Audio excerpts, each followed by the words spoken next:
نحمده ونصلي على رسوله الكريم أما بعد فأعوذ بالله السميع العليم من الشيطان الرجيم بسم الله الرحمن الرحيم اللهم لك الحمد كما ينبغي لجلال وجهك وعظيم سلطانك اللهم صل على محمد وعلى آل محمد أفضل صلواتك بعدد معلوماتك وبارك وسلم. برادران اسلام، رسالت مآب صلی اللہ علیہ وسلم نے صحابہ اکرام کو 7 ذی الحجہ کو مکہ مکرمہ میں مسجد حرام میں خطبہ دیا. پھر 8 ذی الحجہ کو نبی اکرم صلی اللہ علیہ وسلم بیت اللہ شریف میں فجر کی نماز ادا کرنے کے بعد پھر آپ نے صحابہ اکرام کو خطبہ دیا اور آپ نے مینا کی طرف روانگی کا حکم فرمایا. ہزاروں صحابہ کرام رسالت مآب صلی اللہ علیہ وسلم کے ہمراہ مینا روانہ ہوئے اور مینا میں 8 ذی الحجہ یوم الترویہ ظہر کی نماز رسول اکرم صلی اللہ علیہ وسلم نے اپنے خیمے میں جماعت کرائی. اس طرح وہ جگہ جہاں رسالت مآب صلی اللہ علیہ وسلم نے مینا کے اندر نمازیں پڑھائی تھیں وہ آج مسجد خیف کے نام سے 4 میناروں کے ساتھ بہت بڑی مسجد ہے جو مینا کی بڑی مسجد قرار پاتی ہے. یہی وہ جگہ تھی جہاں رسول اکرم صلی اللہ علیہ وسلم کا خیمہ مبارک تھا، جہاں آپ نے یوم الترویہ 8 ذی الحجہ کو ظہر کی نماز، عصر کی نماز، مغرب کی نماز، عشاء کی نماز، پھر رات کو مینا میں قیام فرما کر آرام فرمایا. اور اسی رات رسول اکرم صلی اللہ علیہ وسلم پر سورۃ المرسلات بھی نازل ہوئی. رسالت مآب صلی اللہ علیہ وسلم پر مینا میں سورۃ المرسلات جب نازل ہوئی تو رسول اکرم صلی اللہ علیہ وسلم نے فجر کی نماز میں اس کو تلاوت فرمایا اور آپ صلی اللہ علیہ وسلم رو رہے تھے.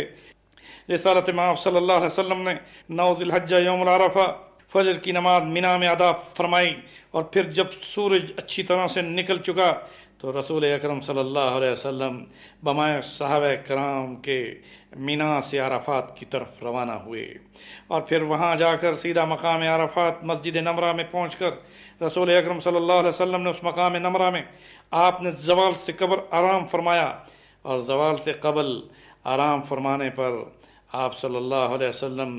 جب استراحت کرنے کے بعد اٹھے تو آپ نے اپنے جسم کو ٹھنڈا کرنے کی نیت سے صحابہ کرام کے سامنے پانی بھی اپنے سر پر بہایا اور یہ سنت بتا دی کہ اگر کوئی شخص احرام کی حالت میں یوم العرفہ عرفات کے میدان میں زوال سے قبل وضو کرتے ہوئے غسل کر لے تو حالت احرام میں ایسا غسل رسول اللہ کی سنت ہے. پھر رسول اکرم صلی اللہ علیہ وسلم اپنی اونٹنی پر سوار ہوئے اور ایک عظیم فصیح و بلیغ خطبہ دیا جسے حجۃ الوداع کا خطبہ کہا جاتا ہے. اس عظیم خطبے میں رسول اکرم صلی اللہ علیہ وسلم نے کفر و شرک کے علاوہ رسومات جاہلیت کی تمام ان اداؤں کو باطل قرار دیتے ہوئے آپ نے ارشاد فرمایا کہ میں تمام ان رسومات جاہلیت کو اپنے پاؤں کے نیچے دبا رہا ہوں. رسول اکرم صلی اللہ علیہ وسلم نے خطبے کے بعد حضرت بلال کو اذان دینے کا حکم فرمایا. حضرت بلال نے اذان دی، پھر اقامت پڑھی گئی اور آپ صلی اللہ علیہ وسلم نے ظہر کی نماز قصر ادا فرمائی. پھر اس طرح ظہر کے فوراً بعد دوسری اقامت پڑھی گئی، آپ نے عصر کی نماز قصر ادا فرمائی، یعنی آپ نے دونوں نمازوں ایک ساتھ ادا فرمائیں. اور ظہر کے وقت میں عصر کی نماز ایک اذان اور 2 اقامتوں کے ساتھ. حضور صلی اللہ علیہ وسلم نے نمازیں پڑھانے کے بعد آپ نے وقوف کیا اور اس کے بعد اپنی اونٹنی قصوہ پر بیٹھ کر پورے عرفات کے میدان میں آپ کی وہ اونٹنی چلتی رہی اور حضور یہ فرماتے رہے یہ حج کا موقف ہے. پھر آپ جبل رحمت کے دامن میں جہاں بڑے بڑے سیاہ پتھر ہیں قبلہ رخ ہو کر کھڑے ہو کر دعا و ذکر و الہی میں مشغول ہو گئے. اس طرح غروب آفتاب تک رسول اکرم صلی اللہ علیہ وسلم نے عرفات میں کھڑے ہو کر ذکر و عبادت اور دعا میں آپ نے اپنے وقت کو گزارا. یوم العرفہ کے دن روزہ رکھنا غیر حاجیوں کے لیے تو سنت ہے، لیکن یوم العرفہ حاجیوں کے لیے روزہ نہ رکھنا یہ رسول اکرم صلی اللہ علیہ وسلم کی ادا ہے. کیونکہ جب حضور صلی اللہ علیہ وسلم عرفات کے میدان میں خطبے کے لیے اونٹنی پر سوار تھے تو اسی دوران میں حضرت ام فضل حضرت عباس کی بیوی رضی اللہ تعالی عنہا نے یہ معلوم کرنے کے لیے کہ کیا رسول اکرم صلی اللہ علیہ وسلم آج یوم العرفہ روزے کے ساتھ ہیں یا نہیں، انہوں نے دودھ کا پیالہ بھیجا تو رسول اکرم صلی اللہ علیہ وسلم نے پورے مجمع کے سامنے اس اونٹنی پر سوار ہونے کے ساتھ ہی آپ نے اس دودھ کے پیالے کو پیا اور اس سے یہ ثابت کر دیا کہ حجاج کرام یوم العرفہ کو رسول اللہ کی سنت پر روزہ نہ رکھیں تو افضل ہے۔ تاہم جو لوگ حج نہیں کر رہے ہوتے تو ان کا روزہ رکھنا رسول اکرم صلی اللہ علیہ وسلم کی بتائی ہوئی فضیلت کی روشنی میں نہ صرف سنت عمل ہے بلکہ گناہوں کا بھی کفارہ ہے۔ بہرحال یہ بات ذہن نشین کر لیں کہ عرفات کے میدان میں رسول اکرم صلی اللہ علیہ وسلم نے اپنے خطبے کے اندر رنگ، نسل، ذات پات کی تمیز کو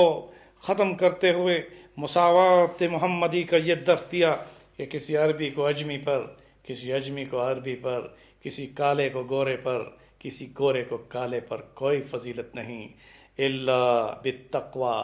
مگر تقوی کی بنیاد پر، کیونکہ ان اکرمکم عند اللہ اتقاکم، کہ اللہ کے نزدیک عزت والا وہ ہے جو متقی اور پرہیزگار ہے۔ اس طرح سے عرفات کے میدان میں رسول اکرم صلی اللہ علیہ وسلم پر یہ آیت بھی نازل ہوئی، الیوم اکملت لکم دینکم واتممت علیکم نعمتی ورضیت لکم الاسلام دینا، ورضیت لکم الاسلام دینا، آج ہم نے تمہارے دین کو مکمل کر دیا، اپنی نعمتوں کو تم پر پورا کر دیا اور تمہارے لیے دین اسلام کو ہم نے پسند فرما لیا۔ ان الدین عند اللہ الاسلام، اللہ کا وہ دین اسلام جس کو رب ذوالجلال نے ان الفاظ میں رسول اکرم صلی اللہ علیہ وسلم پر اس میدان عرفات میں وحی کرتے ہوئے جبریل امین کے ذریعے سے اس آیت کو نازل فرما کر یہ بتا دیا کہ وہ دین اسلام کامل ہو چکا، تمہارے اوپر نعمتیں مکمل ہو چکیں اور اللہ نے تمہارے لیے دین اسلام کو پسند کر لیا۔ اسی میدان عرفات میں رسول اکرم صلی اللہ علیہ وسلم نے امت کے بارے میں خصوصی مغفرت کی دعا فرمائی تھی جو قبول ہوئی، سوائے ظالم کے سب کی مغفرت کا وعدہ اللہ نے فرمایا۔ عرفات کا وقوف رسول اکرم صلی اللہ علیہ وسلم نے غروب آفتاب تک فرمایا ہے۔ جب آفتاب غروب ہو گیا تو رسالت مآب صلی اللہ علیہ وسلم سکون و وقار اور اطمینان کے ساتھ مزدلفہ روانہ ہوئے۔ رسول اکرم صلی اللہ علیہ وسلم نے عرفات سے مزدلفہ اونٹنی پر سوار ہو کر سفر فرمایا اور راستے میں رسالت مآب حضرت محمد رسول اللہ صلی اللہ علیہ وسلم اپنی اونٹنی پر اپنے ہمراہ حضرت اسامہ بن زید کو پیچھے بٹھلا کر جا رہے تھے اور یہ ثابت کر رہے تھے کہ منہ بولا بیٹا جو غلام کا بیٹا ہے، زید غلام تھے، منہ بولا بیٹا قرار پائے، اسامہ زید کا بیٹا ہے۔ حضور صلی اللہ علیہ وسلم نے اس سفر حج میں اسامہ بن زید کو عرفات سے مزدلفہ جاتے ہوئے اپنی اونٹنی پر، اس اونٹنی پر جس پر خطبہ دیا تھا، اس اونٹنی پر جس کو عرفات کے میدان میں حضور نے پورا گھمایا، اس اونٹنی پر جس پر آپ نے سفر حج فرمایا، اس اونٹنی پر حضرت اسامہ کو بٹھا کر یہ ثابت کر دیا کہ اسلام میں غریب اور امیر کا فرق نہیں ہے، بڑے اور چھوٹے کو اللہ تعالیٰ نے عزت دی ہوئی ہے اور تقوی کی بنیاد پر اللہ نے عزت دی ہے۔ حضرت اسامہ بن زید نماز کے بارے میں حضور صلی اللہ علیہ وسلم سے راستے میں پوچھ رہے تھے، یا رسول اللہ صلی اللہ علیہ وسلم مغرب کی نماز کا وقت گزر رہا ہے، کیونکہ ظاہر ہے کہ غروب آفتاب کے بعد عرفات سے مزدلفہ حضور تشریف لے جا رہے تھے، تو حضرت اسامہ اپنی کم عمری کی وجہ سے رسول اللہ صلی اللہ علیہ وسلم سے مغرب کی نماز کے بارے میں پھر پوچھ رہے تھے، تو رسول اکرم صلی اللہ علیہ وسلم نے ارشاد فرمایا کہ ہم آگے جا کر مزدلفہ پہنچ کر نماز پڑھیں گے۔ پھر جناب رسالت مآب صلی اللہ علیہ وسلم جب مزدلفہ پہنچ گئے تو آپ صلی اللہ علیہ وسلم نے اس جگہ پر جہاں پڑاؤ ڈالا وہاں آپ نے وضو فرمایا، پھر ایک اذان ہوئی، 2 اقامتوں کے ساتھ عشاء کے وقت میں مغرب کی نماز 3 رکعت پڑھائیں، پھر اقامت کے بعد عشاء کی نماز پڑھائیں، پھر عشاء کی نماز 2 رکعت قصر کے ساتھ پڑھانے کے بعد رات بھر قیام مزدلفہ میں آپ نے آرام فرمایا۔ رات کا آپ کا یہ قیام، آپ کا یہ آرام، یہ امت کے لیے اسوہ بن گیا کہ اگر کوئی شخص مزدلفہ کے اندر مغرب اور عشاء کی نماز پڑھنے کے بعد سو بھی جائے تو اس کا وہ سو جانا لیلۃ القدر کا ثواب عطا کرتا ہے، کیونکہ رسول اکرم صلی اللہ علیہ وسلم اگر ساری رات اس جگہ پر عبادت فرماتے امت کے لیے مشقت ہو جاتی، مگر رسالت مآب صلی اللہ علیہ وسلم نے عرفات کے میدان میں مشقت اور دعا کا اہتمام کیا۔ ظہر اور عصر کی نماز پڑھانے کے بعد یعنی جمع قصر کرانے کے بعد آپ نے وہاں پر جب جمع صلاتین کے بعد رسول اکرم صلی اللہ علیہ وسلم نے وہاں باقاعدگی کے ساتھ عرفات کے میدان میں ذکر میں رہے اور اس میں صحابہ کرام کو ذکر کی تلقین کرتے رہے۔ چوتھا کلمہ لا الہ الا اللہ وحدہ لا شریک لہ لہ الملک ولہ الحمد وہو علی کل شیء قدیر۔ بار بار رسول اکرم صلی اللہ علیہ وسلم اس کلمے کی کثرت کے ساتھ اہتمام فرما رہے تھے۔ صحابہ کرام کو بھی چوتھا کلمہ پڑھنے کی آپ ترغیب دے رہے تھے۔ آپ نے فرمایا افضل الدعاء فی العرفہ، عرفات میں سب سے افضل دعا لا الہ الا اللہ وحدہ لا شریک لہ لہ الملک ولہ الحمد وہو علی کل شیء قدیر۔ لا الہ الا اللہ وحدہ لا شریک لہ لہ الملک ولہ الحمد یحیی ویمیت وہو حی لا یموت بیدہ الخیر وہو علی کل شیء قدیر۔ رسول اکرم صلی اللہ علیہ وسلم نے عرفات میں ذکر و دعا کے ساتھ وقت کو گزارا، تلبیہ بھی پڑھتے رہے، لبیک اللہم لبیک لبیک لا شریک لک لبیک ان الحمد والنعمت لک والملک لا شریک لک۔ اسی طرح نمازیں ادا کرنے کے بعد آپ نے ظہر اور عصر کی نماز جب ظہر کے وقت میں عرفات میں پڑھائی تو آپ نے بلند آواز کے ساتھ تکبیریں بھی کہلوائیں، اللہ اکبر اللہ اکبر لا الہ الا اللہ واللہ اکبر اللہ اکبر وللہ الحمد، کیونکہ ایام تشریق میں ان تکبیروں کو ہر نماز کے بعد بلند آواز مرد پڑھیں، کیونکہ رسول اکرم صلی اللہ علیہ وسلم نے ان تکبیروں کو بلند آواز کے ساتھ پڑھا۔ اس طرح رسول اکرم صلی اللہ علیہ وسلم غروب آفتاب کے بعد عرفات سے مزدلفہ جب تشریف لے گئے تو مزدلفہ میں جا کر آپ نے اذان دلوائی اور پھر مغرب کی نماز کو عشاء کے وقت میں پڑھایا۔ یہی وجہ ہے کہ اگر کوئی حاجی مزدلفہ میں عشاء سے پہلے پہنچ جائے تو اسے عشاء کے وقت کی انتظار کرنی چاہیے تاکہ وہ مغرب کی نماز کو عشاء کے وقت کے ساتھ پڑھے۔ بہرحال یہ بات ذہن نشین کر لیں کہ رسالت مآب صلی اللہ علیہ وسلم نے مشعر حرام میں جا کر آرام بھی فرمایا، مگر صبح سویرے اٹھے آپ نے اس میں ذکر کی کثرت کی، کیونکہ اللہ رب العزت نے قرآن پاک میں ارشاد فرمایا فَإِذَا فَصْتُم مِّنْ عَرَفَاتٍ فَاذْكُرُوا اللَّهَ عِندَ الْمَشْعَرِ الْحَرَامِ۔ مشعر حرام مزدلفہ کی پہاڑیوں کے قریب، صحابہ کرام رسول اللہ کے ساتھ تمام مسلمان قیامت تک اس مشعر حرام میں مزدلفہ میں 10 ذی الحجہ کی رات لیلۃ النحر میں جہاں وہ وقوف مزدلفہ کریں وہاں کثرت کے ساتھ اللہ تعالیٰ کا ذکر کریں۔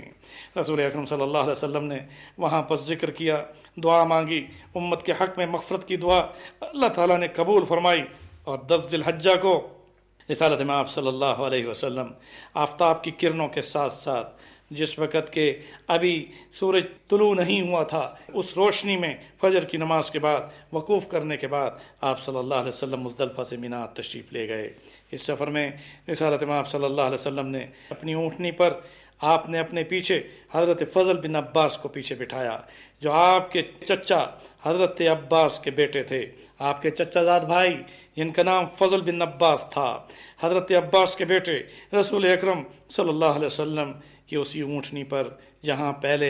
اس عرفات سے مزدلفہ تک اسامہ بن زید بیٹھے تھے، حضرت فضل بن عباس مینا جاتے ہوئے مزدلفہ سے مینا اس اونٹنی پر وہ سوار تھے۔ اس دوران میں راستے میں ایک نوجوان لڑکی نے اپنے باپ کے حج کے بدل کے بارے میں مسئلہ پوچھا کہ حج بدل کے بارے میں مسئلہ کیا ہے، تو رسول اکرم صلی اللہ علیہ وسلم نے اس عورت کے سوال کے جواب پر اپنی اونٹنی پر بیٹھ کر جب اسے مسئلے کا جواب دے رہے تھے تو حضرت صلی اللہ علیہ وسلم کی نظر حضرت فضل بن عباس پر پڑی کہ اس نوجوان کا چہرہ یعنی حضرت فضل کی آنکھیں اس لڑکی کو دیکھنے میں تھیں، تو رسول اکرم صلی اللہ علیہ وسلم نے فضل بن عباس کے چہرے کو اپنے ہاتھ سے دوسری طرف پھیر دیا اور فرمایا اے فضل یہ نامحرم ہے اور تم محرم بھی ہو، احرام کی حالت میں بھی ہو۔ اس طرح سے یہ مسئلہ ثابت ہو گیا کہ حج کے دنوں میں خاص طور پر مرد حضرات کو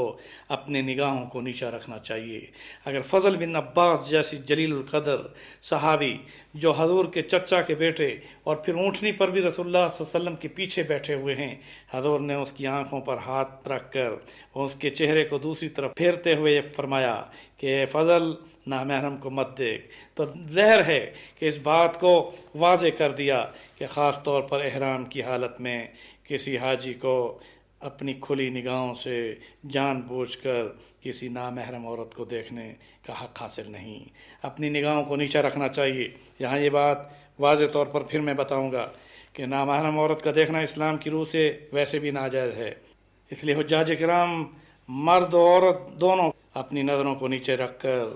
مناسک حج کی ادائیگی میں اللہ تعالیٰ کی قبولیت کو لینے اور ذکر و فکر کے ساتھ رہنے میں اہتمام کرنا چاہیے۔ بہرحال رسول اکرم صلی اللہ علیہ وسلم مزدلفہ سے مینا جاتے ہوئے آپ کے حکم پر حضرت فضل بن عباس نے کنکریاں بھی چنی، اور اس طرح رسول اکرم صلی اللہ علیہ وسلم نے پورے اطمینان و وقار اور سکون کے ساتھ زوال آفتاب سے پہلے مزدلفہ سے مینا پہنچنے پر آپ نے جمرہ عقبہ کی رمی فرمائی۔ 7 کنکریاں رسول اکرم صلی اللہ علیہ وسلم نے جمرہ عقبہ پر ایک ایک کر کے آپ نے اس کنکری کو، جمرے کو مارا، اور اللہ اکبر اللہ اکبر اللہ اکبر ان تکبیروں کے ساتھ رسول اکرم صلی اللہ علیہ وسلم نے وہاں پر جمرہ عقبہ پر رمی فرمائی۔ وہاں پر رسول اکرم صلی اللہ علیہ وسلم نے لبیک پڑھنا موقوف کر دیا۔ یہ بات ذہن نشین کر لیں کہ لبیک کا عمل جمرہ عقبہ کرنے سے پہلے بند ہو جاتا ہے، اس کے بعد آپ اللہ اکبر تکبیریں تو کہہ سکتے ہیں، لبیک حضور صلی اللہ علیہ وسلم نے اس وقت تک پڑھی، آپ نے عرفات میں پڑھی، آپ نے تلبیہ کو مزدلفہ میں پڑھا، آپ نے مینا میں پڑھی، مگر 10 ذی الحجہ کو رمی جمرہ عقبہ سے قبل آپ نے اس کو موقوف کر دیا۔ حضرت صلی اللہ علیہ وسلم نے اپنی قربانیاں 63 اونٹ اپنے ہاتھوں سے ذبح فرمائے، اور اپنے ہاتھ سے ذبح فرمانے کے بعد آپ نے ان تمام اونٹ جو 100 اونٹ آپ لائے تھے ان میں سے باقی اونٹوں کو حضرت علی مرتضیٰ رضی اللہ تعالیٰ عنہ کو ذبح کرنے کا حکم فرمایا۔ بہرحال رسول اکرم صلی اللہ علیہ وسلم نے اپنے حج کی قربانیوں میں 100 اونٹ ذبح کرائے، جن میں 63 اونٹ رسول اللہ صلی اللہ علیہ وسلم نے اپنے ہاتھ سے اور باقی حضرت علی کرم اللہ وجہ نے، اور اسی طرح سے رسول اکرم صلی اللہ علیہ وسلم نے پھر تھوڑا تھوڑا سب کا گوشت کٹوا کر ایک دیگچے میں اس کا شوربہ بنوا کر آپ نے ایک پیالے میں جب اس شوربے کو پیا تو آپ نے فرمایا میں نے اپنے ساری قربانیوں کا گوشت کھا لیا، کیونکہ آپ صلی اللہ علیہ وسلم فرما رہے تھے کہ میری ہر قربانی کی یہ خواہش تھی کہ مجھے رسول اللہ صلی اللہ علیہ وسلم ضرور نوش کریں اور ضرور کھائیں۔ تو بہرحال یہ بات میں ذہن نشین کرانا چاہتا ہوں کہ رسول اکرم صلی اللہ علیہ وسلم نے قربانی کے بعد اپنا حلق کروایا، اپنے بال منڈوائے، اور بال منڈوانے کے بعد آپ صلی اللہ علیہ وسلم نے غسل فرمایا، خوشبو لگائی، سادہ کپڑے پہنے، اور پھر کپڑے پہننے کے بعد آپ صلی اللہ علیہ وسلم مینا سے مکہ مکرمہ تشریف لے گئے، اور وہاں جا کر آپ نے طواف زیارہ، طواف افاضہ جو حج کا رکن ہے اس کو ادا کیا، اس کے ساتھ ہی آپ نے صحیح صفا مروہ کی، اور اس کے بعد پھر مینا میں تشریف لائے، اور پھر مینا میں رسالت مآب صلی اللہ علیہ وسلم نے 11 12 13 3 دن قیام فرمایا، اور وہاں پہنچ کر رسول اکرم صلی اللہ علیہ وسلم نے 11 اور 12 اور 13 کی رمی زوال کے بعد تینوں جمرات کو آپ نے رمی فرمائی۔ بہرحال آپ صلی اللہ علیہ وسلم کے مینا کے قیام میں سورۃ النصر بھی نازل ہوئی، اور اسی طرح 13 ذی الحجہ کو رمی جمرات کے بعد آپ نے پھر طواف وداع کیا، اور طواف وداع کرنے کے بعد مکہ مکرمہ سے مدینہ منورہ روانہ ہوئے، اور 18 ذی الحجہ کو مدینہ منورہ واپس تشریف لائے۔ یہ تھے رسول اللہ صلی اللہ علیہ وسلم کے حج کے واقعات، جن کو میں نے آپ کی خدمت میں پیش کیا۔ حضور صلی اللہ علیہ وسلم نے طواف وداع کرنے کے بعد 18 ذی الحجہ مدینہ منورہ پہنچے۔ یہی وجہ ہے کہ جو لوگ حج کرنے کے بعد مدینے کا سفر کرتے ہیں، یہ بھی رسول اللہ صلی اللہ علیہ وسلم کی اس ادا میں آتی ہے۔ اللہ تعالیٰ سے دعا ہے کہ اللہ کریم ہم سب کو صحیح معنوں میں رسول اکرم صلی اللہ علیہ وسلم کی سچی محبت، اطاعت اور اتباع نصیب فرمائے۔ آمین۔